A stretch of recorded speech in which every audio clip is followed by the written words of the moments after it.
So maybe you like fairies. Maybe you grew up with Tinkerbell or you read A Midsummer Night's Dream back in school. Maybe, more recently, you became concerned with more modern versions of fairies with abs, tattoos and other notable attributes, if you will. But have you ever wondered where all of that came from? Not the attributes, everything else. Why do we know fairies the way that we do? Well, obviously sources come from far and wide, but among all, one man actually emerges from the crowd. It's a Reverend from Scotland, Robert Kirk, and while his peers were hanging witches and jailing heretics, he decided to take a very different approach. He, as religious as he was, also believed in what his parishioners told him was hiding in the woods. He believed in another world, hidden just beyond our own, so he set off on a quest, not just to prove the existence of the fairies, but also to record and collect all the stories of the common folk that his peers actually were ridiculing. Little did Robert know, though, that just a few months after completing his essay, he too would become a character in the tales that he told. My name is Gaia, but I'm not that Gaia, and this is the story of Robert Kirk, the minister abducted by the fairies.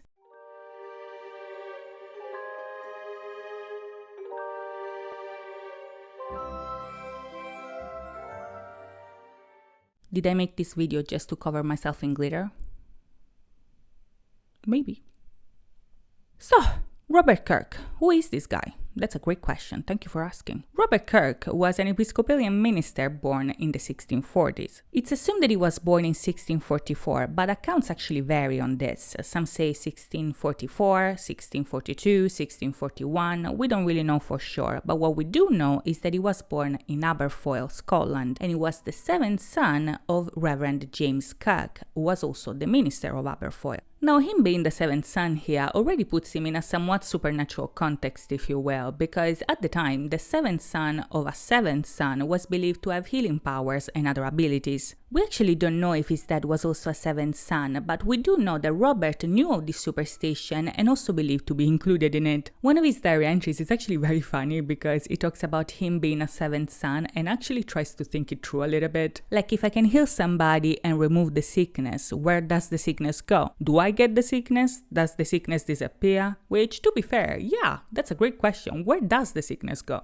Anyway, Robert was actually born in a moment of heavy social and cultural unrest, which, to be fair, who isn't, if you think about it? But in his case, the unrest was really unresting. Down in London, King Charles I was actually fighting with his parliament because he wanted absolute power and religious control over all his territories. The parliament was not so sure about that, and neither were Scotland, Wales, and some parts of Ireland. This resulted in a series of wars that decimated the population. It literally put a dent on it, and unfortunately, it was not the only thing that did. Starting from the 1650s, there was even a small ice age that affected the crops. The plague was still going around, the witch huntings were still taking place, so people were getting arrested left and right. It's a whole mess, and Robert actually grew up in this harsh environment and suffered the consequences of this situation. It seems that as a kid, Robert's family actually lost all of their possessions, so they went through a very harsh time for a while, but he eventually overcame his hardships and managed to get his education. He studied theology at the University of Edinburgh, then he continued his studies at St. Andrews, I think, and in 1664 he eventually became the minister of Balquhidder, a small village in the heart of Scotland. Apparently, the Christian Celts believed that this town was a thin place, which is a location where the veil between heaven and earth was believed to be thinner than usual. Very high spiritual energy, if you will, and this has nothing to do with Robert's story moving forward, but I wanted to mention it just to give you an idea of the environment that he grew up in, which is an environment that very much believed in the supernatural. He might have attended big universities or experienced the big city life for a while, but fundamentally Robert was a small town boy. In these towns, people believed not just in God, heaven or hell, but also in another world which was hidden to the eye, but was still accessible if you know where to find it. This other world is where the fairies used to live, and to many people at the time, these fairies were as real as the clouds in the sky and the trees in the woods. Again, witch hunts were still a thing at this point, religious tensions were at an all-time high, so any belief that went against Christianity was not really welcomed. At best they were ridiculed, but at worst course they could have led the believer to the gallows, and in this environment, Robert emerged as a very empathetic guy. He was tolerant, open-minded, he treated people's beliefs with respect. He didn't demonize them, he didn't ridicule them, but rather he tried to fit this supernatural otherworld within a sacred worldview. His mindset came as a breath of fresh air in this environment, and his desire to reconcile the Christian and folk beliefs kind of led him to take action and do the research himself. At the same time though, Robert also got busy in other ways. In 1678, Robert marries Isobel Campbell. The two have a son, but just a couple of years later, she dies on Christmas Day. As the single dad of a baby, Robert soon remarries, this time to Isobel's cousin Margaret, who also gives him a son, and this time survives the whole ordeal. A few years later, in 1685, Robert actually follows his father's footsteps and becomes the minister of Aberfoyle, and this is where his academic career begins as well. A few years later, in fact, his friend and scientist Robert Boyle would commission and finance his Gaelic translation of the Bible. When he went down to London to kind of oversee the production process, Robert really hated the cultural climate of the English capital. This experience essentially made him realize that almost everybody scoffed at the beliefs of the common folk. The Christians, the atheists, the scientists, all these people were always at odds with each other, but if there was one thing that they all agreed upon was that fairies didn't exist and that the common folk were absolute fools for even believing in them. Now, Robert, hearing that, was kinda pissed off about it, not gonna lie. He hated that these big city folks felt the need to disrespect his parishioners' beliefs, so he decided to take matters in his own hands and write a book in order to prove them wrong. You go, Robert, you go! As soon as he got back to Aberfoyle, he basically started to collect all the accounts that he could find about the other world and the fairies. Now, according to anthropologist Marina Warner, at the time Robert was working on his essay, one of the leading theories was that fairies were actually the descendants of the Picts. The Picts were essentially the indigenous population of Scotland. They were a conglomeration of tribes with sick body art. They used to rule over the land before the Vikings, the Anglo-Saxons, and a whole lot of other people tried to put their hands on it. According to this theory, the Picts were defeated by the invaders and then pushed underground, invisible to the eye but still occasionally heard. This theory very much provides a possible historical interpretation to the fairies. It humanizes them, it turns them into possible descendants of an indigenous population otherwise gone, but Robert did not like this theory. As a matter of fact, he hated it. He believed that the fairies were a completely separate entity, a mix between human and angel, and he was ready to prove it. My guy was locked in, you know, so he started to collect all the stories that he could find. His sources were his parishioners, of course, you know, his people, so we're talking about stories coming from the oral tradition, for instance, or, you know, local legends, a friend of a friend told me, you know how it is. We're talking about second or even third-hand accounts of events, sometimes even coming from seers or people with second sight. Now, in Gaelic tradition, people with second sight were those people with the ability to see the future or sense the fairy world, and interestingly enough, most of these people were men. Kirk actually makes a point to say that females were seldom so qualified. So if I do it, I'm a witch, burn the witch, but if you do it, you are gifted. I see how it is, you know, I sense something. It starts with P and ends with patriarchy. I don't know what that is. I'm not a seer after all, I'm just a girl, you know, what do I know? No, but jokes aside, you know, Marina Warner, the anthropologist, she wrote the introduction to the modern edition of, you know, The Secret Commonwealth, and even she was surprised about this distinction. She believes that Kirk might have insisted on the fact that the second sight was a mostly masculine gift as a way to kind of avoid any association with witchcraft, which in turn was a practice mostly associated to women. Obviously, there were plenty of men being accused of witchcraft, but the majority were women, and as a crime, it was mostly associated to the female gender. Maybe Robert insisted that the second sight was a male talent not to get associated with it, maybe to protect his people or even to protect himself. Let's not forget that witchcraft and heresy were still capital crimes at the time, so he had to be very careful. So this is one interpretation, alright? But another one could also be that, you know, on this side of Scotland, people believed that only men could get second sight, and Robert simply believed and transcribed what his people believed. As we'll see in a second, there are other accounts coming from other places in Scotland where the second sight is actually fairly common, and not only men but also women and children could have it, so there you go. Once again, it could also be that Robert was just relaying what his people knew and the lore of his particular side of Scotland, and that's that. Anyway, over time, I feel like Robert became very good at collecting information about fairies and the fairy world and people with second sight, and he always did that with an open mind and genuine curiosity for the meta. He wasn't skeptic, he wasn't preachy, and most importantly, he never put Christianity and folklore against each other. He thought that the belief in fairies could coexist with religion, so in 1691, he collected all the lores, he wrote down all the stories, and the result was a never-before-seen account of a fairy kingdom with its unique laws, costumes, social beliefs, and social hierarchy. Now, don't get me wrong, this was by no means the first time the fairies appeared in a book. Think of the Arthurian cycle, for instance, or Shakespeare's works. People were very familiar with fairies, they wrote about them, but Robert was the very first person that took the tales from the oral tradition and put them into written form. After him, many others would follow suit, but he was kind of the trendsetter in this regard, especially when it comes to these types of tale. To this day, his work offers a unique insight on Scottish folklore and the way people perceived fairies at the time. It gives us lore, it gives us vibes, atmosphere, scenery, and so many media focused on fairies have been inspired by this work. In a shocking turn of events, though, Robert would never get to enjoy all this glory because just a few months after completing his essay, he would die in somewhat mysterious circumstances. All that thought because we'll come back to it, it's quite the story. For the next 100 years, nobody moved, nobody peeped, nobody spoke. But then the book was later rediscovered by none other than Sir Walter Scott, which is one of the most famous Scottish writers of all time. Now, this was a huge deal, so in 1815, he was the one that eventually published the book, under the name, The Secret Commonwealth, or an essay on the nature and actions of the subterranean and for the most part invisible people heretofore going under the names of Fauns and Fairies or the like among the Low Country Scots as described by those who have second sight 1691. I mean, it just rolls off the tongue, doesn't it? In 1893, Andrew Lang would give it the more hip title The Secret Commonwealth of Elves, Fauns and Fairies, and this is the one that stuck. Now, this has been all fun and games, but now let's get to the meat. What is this book truly about? What does it say? What's so secret about this Commonwealth? Let's find out.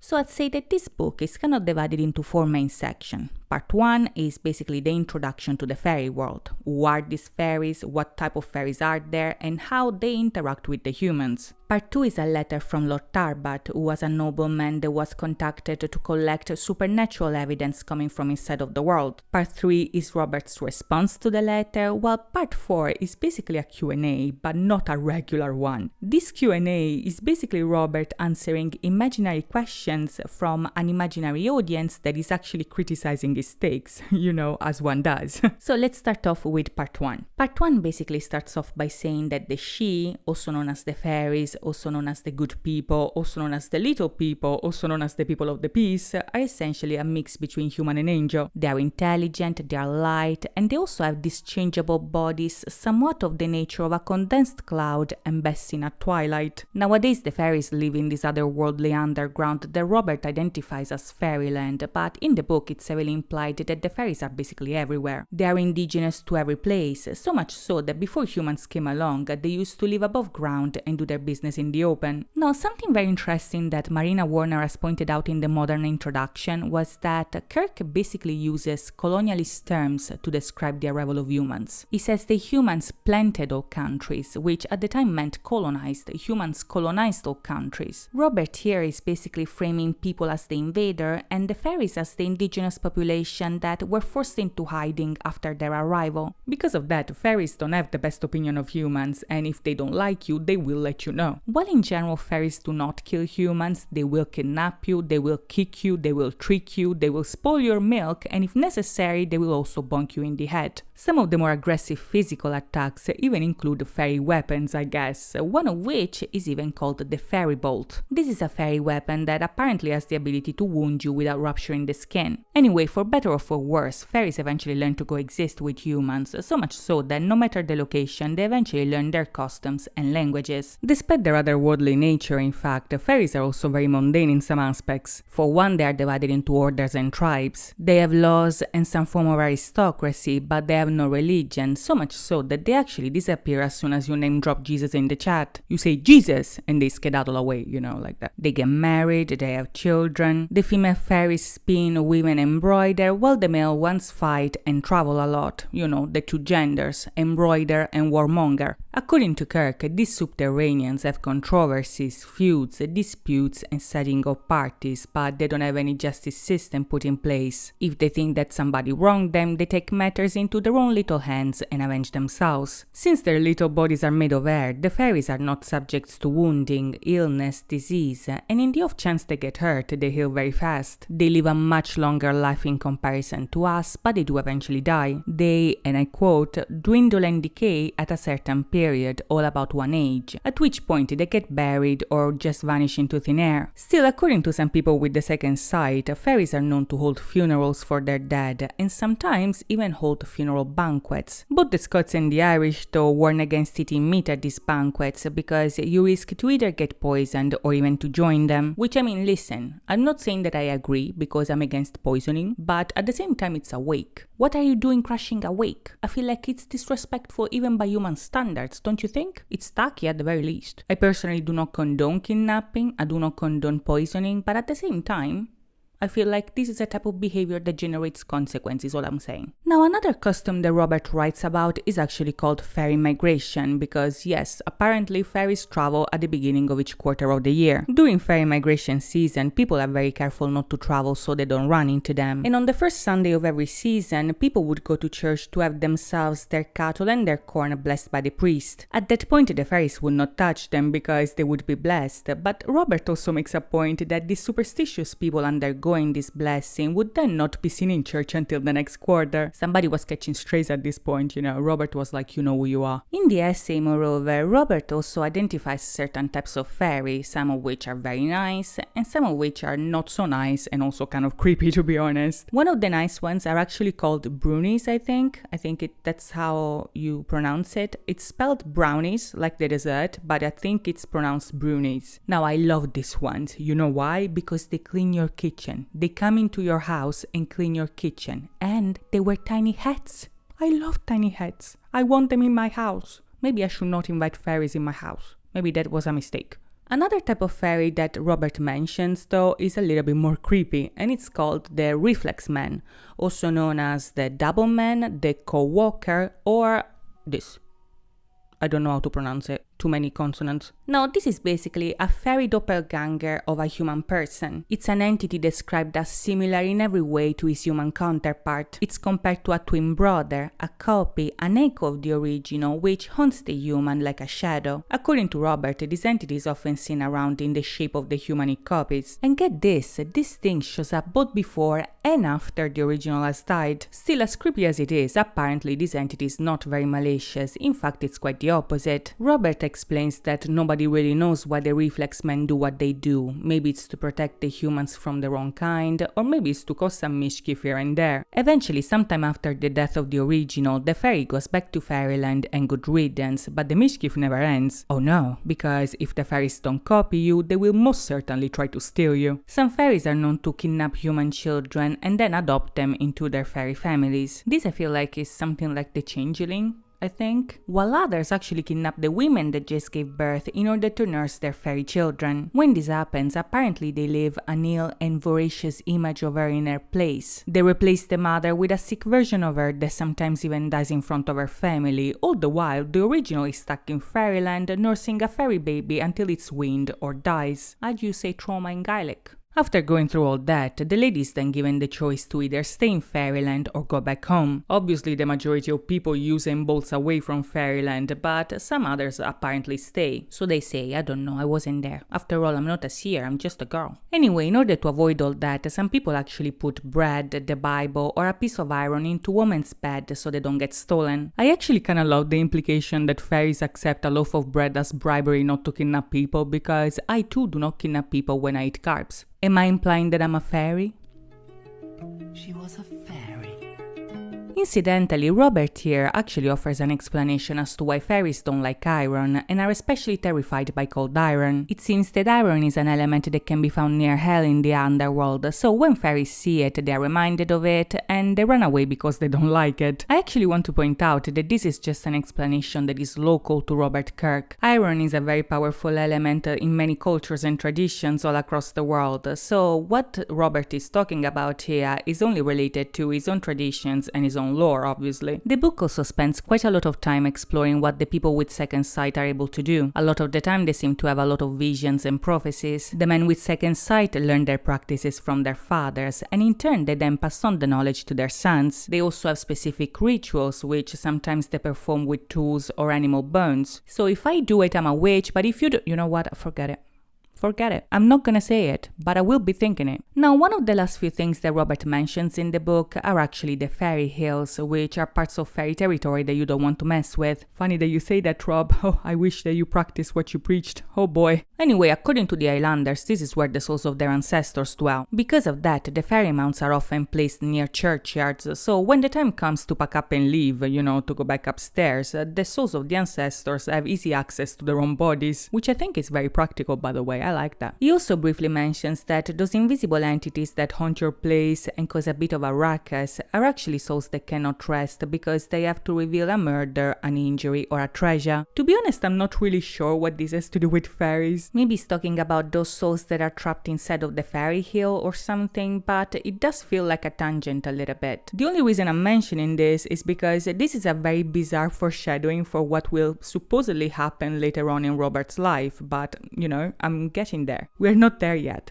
Robert concludes part 1 with a couple of accounts related to this subject, and then we get to part 2 and part 3, which is where things start to unravel a little bit. Now, back in 1678, so a whopping 13 years before finishing the book, Robert actually asked his friend, Robert Boyle, the scientist, to contact Lord Tarbat in his behalf. This guy was a Scot nobleman, and they essentially contacted him to collect fairy stories from his own region. Tarbat was very much a skeptic, but he still obliged, so when he wrote back, his letter kinda did the rounds. Eventually, Robert decided to include parts of the letter in his own essay, and while the majority, I would say, kinda matches, the lore that Robert has been researching, other things not so much. For one, his account on the second sight is completely different. On his side of the woods, most people have second sight, and it's not rare at all. Men, women, and children can all have it, and it's not something that it's hereditary. People hate second sight, according to him. It's not a gift, it's not regarded as a gift, and it's also not something that lasts forever. It's something very temporary, not very durable at all. In fact, you can only see fairies or have visions unless you don't blink, because the moment that you blink, the fairies or the visions go puff, they disappear. Tarbat also makes a point to clarify that up north, the people with the second sight only see live fairies, they never see the dead ones. And if you remember, this goes against what Robert was saying about the wakes and the funerals. In contrast to Robert's seers, moreover, who have a whole lot of practices to figure out their visions and understand how, when, and why everything is happening, Lord Tarbat's people actually say that there's no way to predict when something will happen. They have the vision, but they don't know when this vision will actually take place, so there's kind of this dissonance going on. But Tarbat actually confirms the existence of the doppelgangers, so there's that at least. Literally the only thing that I wished he didn't confirm, and he confirmed it. Great. Anyway, the guy focuses a lot on the records of seers and the people with second sight. He talks about stories that he's been told, supernatural events, ghost stories, everything and anything, but at the same time, Tarbat is also a skeptic, so he tries to approach it from a rational perspective. He tries to rationalize this story, he tries to find a logical explanation to the events that he's recounting, and in part 3, we actually discovered that Robert was very salty about that. In fact, his response to the letter is even longer than the letter itself. First point that he makes, one more time for the people in the back, is that people with second sight can only be men, so Tarbat is wrong, and he's wrong on that and on anything else. He actually makes a point-by-point list of everything wrong with his account, but to be honest, it kinda repeats itself after a while, so I'm skipping through. When it comes to more important matters, however, like Tarbat's skepticism, for instance, he really pulls his socks up for this one. He spends pages and pages and pages not only trying to convince the other that fairies exist, but also that that they can fit within the Christian cosmology without them being human, angelic or demonic. Now, when I say that Robert was in the trenches, yeah, because here's the thing, everybody believes what they believe, alright? I'm not trying to say that is right, that is wrong, none of that. But when you try to prove the existence of fairies using logic, well, you kind of shoot yourself in the foot a little bit, is all I'm saying. But anyway, if I kind of had to summarize it, I would say that it basically gives three main reasons as to why fairies exist for sure. The first overarching reason that it gives is that, well, everybody thinks that they exist, so they must exist. I mean, it basically goes on and on, relaying accounts coming from all over. In Ireland they say this, in Italy fairies did that, in Malta there is a cave that proves this. And you know what? Fair enough. You know, he's a folklorist, so he considers the folklore. But at the same time, people lie, Robert. They lie. They make up stuff all the time. I don't know how to tell you this. Anyway, the second reason that he gives, and this one to be honest is pretty confusing in my opinion, is that since fairyland exists, then fairies must exist as well. Now stay with me. So according to his logic, God created everything, right? And for everything that he created, he also created living things to inhabit these places. Land, oceans, air, you name it. Every place has its own inhabitants, and the same goes for heaven and hell, also having its own population. By this logic, also the middle cavities where he thinks fairyland is located should be inhabited as well, hence why fairies exist. Basically, from his perspective, besides, you know, the human environments, heaven and hell, there is also an additional layer that is called the middle cavities. These middle cavities are below Earth but above hell, and they must have a population because God would not have created an empty space. Following this logic, fairies exist because somebody must inhabit these spaces, and it's probably them. This leads us to the final reason, which is my personal favorite, which is if Jesus existed, then fairies must exist as well. The argument here is that if the Son of God was able to take physical form and descend to Earth in order to save humanity, and if you think about it, that was an insane thing to do. So if you believe that, if you accept that as a truth, then by comparison the existence of fairies can be plausible as well. I'm not saying this, I just work here.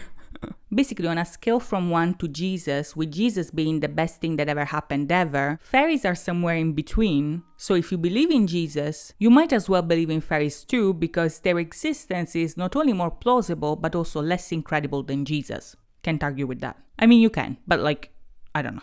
So, after fighting for his life to prove that fairies exist, Robert actually finishes the book with a Q&A replying to the possible criticism that he thinks he might receive. When I tell you that my friend was ready for confrontation, you know how you get in the shower and you start thinking about that argument that you had 2 weeks ago, and all of a sudden you finally have a reply for that? Well, Robert was second sighting that bitch. He was ready, he was punching, he was fighting for himself and for the fairies. He was ahead of the game, he was playing 4D chess before 4D chess was even invented. But alas, tragedy struck. Only a few months after finishing writing The Secret Commonwealth, Robert Kirk would die on a fairy mount of all places, leaving behind a pregnant wife and a whole community stricken by grief. You would think that this is the end of the story, but this is where the legend begins.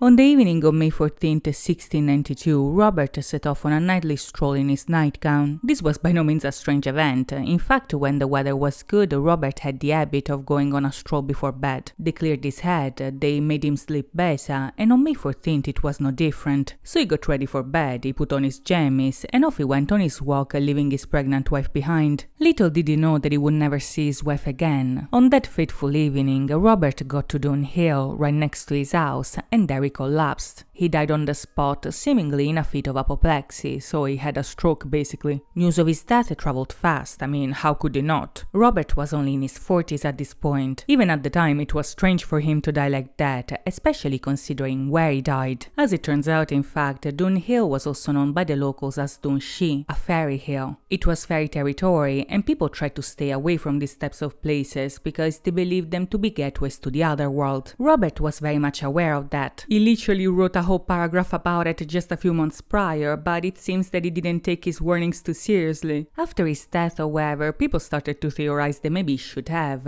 and that his demise maybe was caused by the fact that he entered fairy territory without consent. This is the moment Robert's story begins to merge with the folklore he studied, and he himself becomes a character in the tales he told. Now, in 1812, Reverend Patrick Graham became Minister of Aberfoyle more than a century after Robert's death, and he happened to record the sinister aftermath of his passing. Listen to this, listen to what they told him. According to his account, streets say that Kirk did not die on that fairy mount, but rather that betwixt life and death was snatched away to the joyless elfin bower. Love that. Joyless elfin bower. That's my stripper name. So what this means is that basically Robert did not die there, but he was abducted. It is said that a few days after his funeral, Robert actually appeared to a man with second sight, seemingly still wearing the garments he died in, so he still had his jammies on basically. This ghosty ghost basically told the seer to go to Grandma Ducray, his cousin, and tell him that he was not dead, but rather a prisoner of Fairyland where he was taken. Ducray, however, had a once-in-a-lifetime opportunity to intervene and save his ass, and this would happen on the day of his baby's baptism. Remember, his wife was pregnant when he died, right? Basically, on this day, Ducray and all of his friends must gather together and celebrate the baptism of the baby. On this occasion, Robert's apparition will show up yet again, and at that point, the cousin must throw a knife above his head so that he could break free from the fairies and be returned to human society. The ghost told the seer to hurry and pass the message as soon as possible, but apparently the guy had better things to do with his day because he completely ignored the vision and went on with his life. A woman would have understood the urgency, is all I'm saying. Now, seeing that his message was ignored, Robert showed up once again super pissed. This time he threatened the seer that if he didn't do as he said, he would hunt his ass day and night until he complied. This time the ghost is successful because the seer goes, fine, and stomps his way to Ducray's house. No, but can you imagine? Like, you get trapped in a parallel dimension, you have one shot at freedom, and the only guy that sees you is an absolute goofball. I would hunt his ass too. I would persecute the guy. So after a while the baby is born, everybody gets ready, and on the day of the baptism, Ducray and the gang show up to the party. Now, legend has it that Robert did indeed appear like he promised, but even if the cousin knew exactly what to do, he choked and didn't throw the knife on time. The spirit disappeared before the cousin could act, thus causing Robert to be forever trapped in the land of the fairies. So, did Patrick make this up? Probably. But I mean, he says he heard it. What do I know?